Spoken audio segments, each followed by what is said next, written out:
ഭീകരത ഏതെങ്കിലും ചില രാജ്യങ്ങളെ മാത്രം ബാധിക്കുന്ന പ്രശ്നമല്ല, മറിച്ച് ലോകത്തിന്റെ സുരക്ഷയ്ക്കും സമാധാനത്തിനുമാണ് ഭീകരസംഘങ്ങൾ ഭീഷണിയുയർത്തുന്നത്.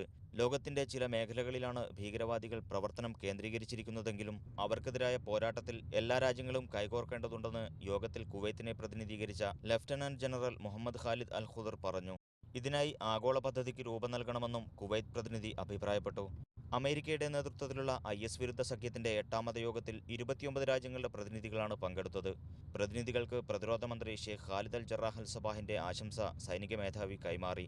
അമേരിക്കൻ സൈന്യത്തിന്റെ വിവിധ മേഖലാ കമാൻഡുമാർ, പ്രസിഡന്റ് ബറാക് ഒബാമയുടെ IS വിരുദ്ധ ദൂതൻ ജോൺ അലൻ, സിറിയയിലേക്കുള്ള അമേരിക്കയുടെ പ്രത്യേക ദൂതൻ ഡാനിയൽ റൂബിൻസൺ തുടങ്ങിയവരും യോഗത്തിൽ സംബന്ധിച്ചു. നേരത്തെ സീഫ് പാലസിൽ അമീർ ഷെയ്ഖ് സബാൽ അഹമ്മദ് അൽ ജാബിർ അൽ സബാഹ് പ്രതിനിധികൾക്ക് സ്വീകരണം നൽകി. കിരീടാവകാശി ഷെയ്ഖ് നവാഫ് അൽ അഹമ്മദ് അൽ ജാബിർ അൽ സബാഹ്, പ്രതിരോധ മന്ത്രി ഷെയ്ഖ് ഖാലിദ് അൽ ജറാഹ്, അമീരി ദിവാൻ സഹമന്ത്രി അലി അൽ ജറാഹ് അൽ സബാഹ് എന്നിവരും സ്വീകരണ ചടങ്ങിൽ പങ്കെടുത്തു. Media 1 Kuwait city.